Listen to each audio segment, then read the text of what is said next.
En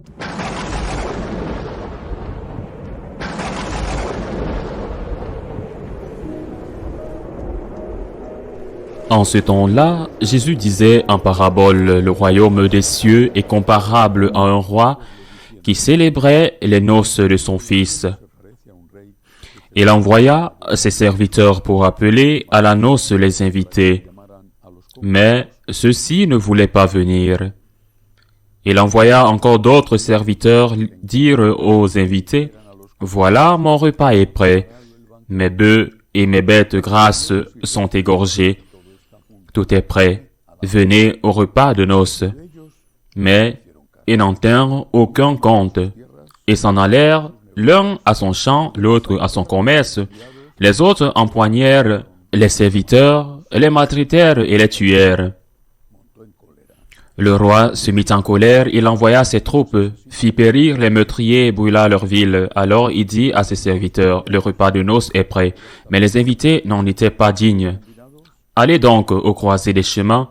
Tous ceux que vous rencontrerez, invitez-les au repas de noces. » Les serviteurs allèrent sur les chemins, rassemblèrent tous ceux qu'ils rencontrèrent, les mauvais comme les bons. Et la salle de noces fut remplie de convives. Le roi entra pour voir les convives. Il vit un homme qui ne portait pas le vêtement de noces. Il lui dit, « Mon ami, comment es-tu entré ici sans avoir le vêtement de noces ?» L'autre garda le silence. Alors le roi dit au serviteur, « Jette-le pieds et poings liés dehors dans les ténèbres. Là, il y aura des pleurs et des grincements de dents. » Certes, la multitude des hommes est appelée, mais les élus sont peu nombreux. Acclamons la parole de Dieu. Pour comprendre cette parabole, il faut regarder à qui elle s'adresse. Pourquoi le Seigneur dit-il cela? Le texte que j'ai lu de l'évangile de Saint Matthieu commence par dire que Jésus s'adresse de nouveau aux grands prêtres et aux anciens. C'est-à-dire qu'il s'adresse à ceux qui représentent Israël, le peuple d'Israël, le peuple élu, mais qui le rejettent, qui veulent le harceler et qui, tôt ou tard, vont le conduire à la croix. Et il leur dit, « Vous êtes les amis du roi. Vous êtes les amis du roi. » Plus tard, ils vont le conduire à la croix. Et il leur dit, « Vous êtes les amis du roi. Le roi est Dieu. Vous êtes les amis du roi.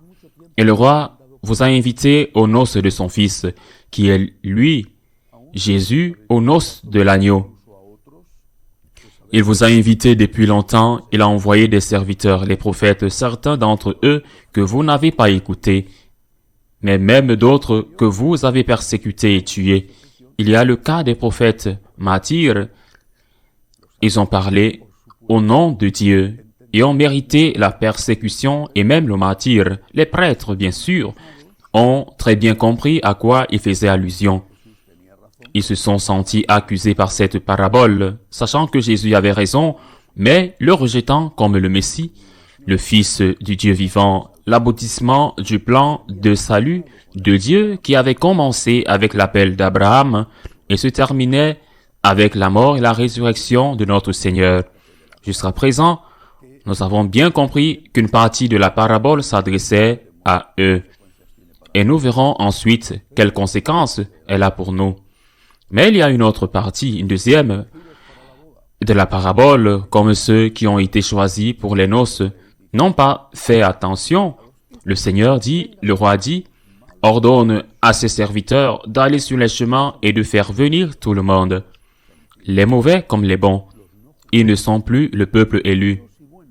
Ils sont les païens, les non-juifs, les mauvais comme les bons. Parmi les païens, les adorateurs d'autres dieux. Il y avait des mauvais, il y avait des bons. Tout le monde est invité. C'est une conversion, un appel à la conversion. Certains devront se convertir, beaucoup d'autres, et d'autres un peu. Tout le monde est invité afin, jusqu'ici, Je pourrais dire aussi, c'est un appel aux prêtres, aux représentants du peuple d'Israël, que tout le monde sera invité à cette nouvelle religion pour poursuivre le Messie, et pas seulement ceux de la race juive. Enfin, jusqu'ici, mais il y a encore une chose et il n'y a qu'une seule explication possible, et c'est ainsi que l'Église l'a compris depuis le début. C'est-à-dire que nous interprétons ce texte de la même manière depuis 2000 ans, et l'interprétation ne peut pas être changée. Je veux parler du fait que le roi, qui représente Dieu, comme je l'ai dit, le roi se promène parmi les invités du mariage, qui sont venus de partout et découvre que l'un d'entre eux ne porte pas le vêtement de la fête. Mais bon, c'est peut-être un pauvre homme. Qu'avez-vous à faire? Qu'allez-vous faire? Demander un diadème de diamants, une robe de soie? Qu'entend-il par robe de fête? Cela ne veut pas dire porter des bijoux du luxe. Les serviteurs sont allés sur les routes et ont invité tous ceux qui voulaient venir. Qu'est-ce que cela veut dire? Être dans la grâce de Dieu. Être dans la grâce de Dieu n'est pas un don des riches, un privilège des puissants. Être dans la grâce de Dieu, c'est quelque chose qui dépend de la personne. C'est-à-dire qu'être dans la grâce de Dieu est lié à la reconnaissance de l'amour de Dieu, de la seigneurie de Dieu et au repentir d'avoir offensé ce Dieu si puissant en même temps, si bon. Être dans la grâce de Dieu consiste à se savoir pécheur et à demander pardon et à prendre la résolution de s'amender, de se confesser, de recommencer et de recommencer encore s'il le faut. 70 fois, 7 fois par jour si nécessaire. Mais être dans la grâce de Dieu est une condition préalable pour pouvoir entrer dans les noces de l'agneau, c'est-à-dire pour pouvoir entrer dans la maison de Dieu quand le moment sera venu pour nous de participer à ces noces, c'est-à-dire quand l'heure de notre mort arrivera et que nous pourrons entrer dans le reste de notre vie qui est la vie éternelle. Sans la grâce de Dieu, il n'y a pas de communion. Sans la grâce de Dieu, vous n'entrerez pas au paradis. Je le répète, ce n'est pas mon interprétation, c'est une interprétation de l'Église depuis 2000 ans. L'interprétation n'a jamais changé et ne peut pas changer. Et il ne peut en être changé. Celui qui dit qu'on peut communier sans être dans la grâce de Dieu, qu'on peut communier sans avoir un but d'amendement, celui-là va à l'encontre de l'enseignement du Christ avec cette parabole et de l'enseignement de l'Église. Il fait ce qu'il veut. Ah, bien sûr, mais ils payeront les conséquences d'avoir commis un sacrilège. Il veut communier. Il ne se soucie pas d'offenser celui qui l'amène de force dans sa maison. Jésus a aussi été amené de force par les soldats qui l'ont arrêté au jardin des Oliviers. Il a aussi été amené de force à la croix. Oui, il y est allé volontairement, mais les soldats étaient là pour l'instruire. Lorsque vous communiez en état de péché mortel, c'est comme si vous preniez le Christ de force dans votre maison. Et ce n'est pas exactement un acte d'amour. Vous avez envie de communier. Vous avez besoin de communier. Vous voulez communier. Vous voulez communier. Vous voulez communier. C'est bien. C'est un sentiment merveilleux. Allez vous confesser. Repentez-vous de vos péchés. Et il n'y aura aucun problème à ce que vous le fassiez. Ce qui ne peut pas être, c'est que vous entriez dans la fête sans le vêtement de fête, que vous prétendiez entrer dans la communion aux noces de l'agneau, et que vous prétendiez forcer l'entrée du paradis en frappant à la porte sans avoir ce vêtement de fête, sans être en état de grâce. Encore une chose au sujet du rejet de Jésus par les prêtres.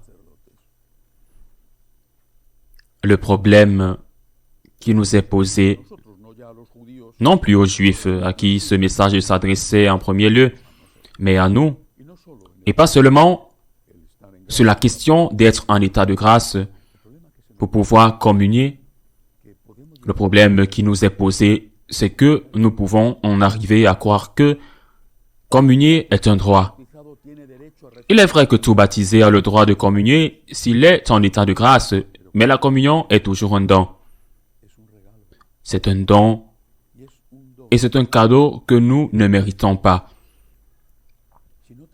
Si nous n'avons pas cette conviction que la communion est une merveilleuse bénédiction, que c'est la meilleure chose, la plus grande chose, la plus grande chose, la chose la plus importante, la chose la plus importante, la plus grande, la plus importante chose que je puisse faire chaque jour de ma vie, pas seulement comme point de vue sacerdotal. Il n'y a rien qui puisse se comparer à l'importance, à l'utilité, à l'extraordinaire merveille de réaliser chaque jour, à travers nos mains et notre bouche pécheresse, le miracle de la transsubstantiation et le fait qu'un humble morceau de pain, quelques gouttes de vin se transforment en corps et sang du Dieu Tout-Puissant fait homme. Mais recevoir la communion est quelque chose de semblable. Ce n'est pas consacré, mais c'est recevoir. Et recevoir la communion est un don. C'est un don merveilleux. C'est un don merveilleux. Il n'y a pas de droit à la communion.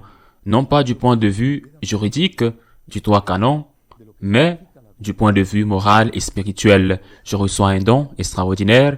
Je crois que si nous réalisions vraiment ce que signifie la communion, nous ne cesserons pas d'aller à la communion chaque fois que nous le pouvons, même pas un seul jour.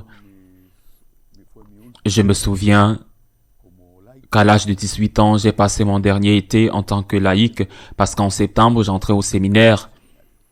Mais cet été-là, mes parents avaient une maison à la campagne, une très belle maison près d'une rivière dans la province de Tolède. Un endroit merveilleux, et nous y avons passé l'été, ma mère, ma sœur et moi, pendant que mon père travaillait à Madrid et venait passer le week-end avec nous. Nous sommes restés dans cette maison sans voiture pendant 6 jours par semaine. Rien ne s'est passé du point de vue des provisions parce que lorsque mon père venait, nous allions à la messe au village qui se trouvait à environ 6 à 7 kilomètres. Nous allions à la messe au village. Nous faisions des courses et nous revenions avec les provisions pour toute la semaine. Mais j'avais un problème. Mon problème était qu'à Madrid, j'allais à la messe tous les jours. J'allais à la communion tous les jours. Je rentrais de l'université, j'allais à la communion ou avant l'université, j'allais à la messe. J'allais à la communion. Je ne pouvais pas le faire à 6 kilomètres, 7 kilomètres du village et en plus, je devais passer par 2 routes qui étaient dangereuses. Il y avait une alternative, marcher le long d'un chemin au bord de la rivière avec l'humidité de l'aube et cela prenait plus ou moins 2 heures aller et 2 heures retour.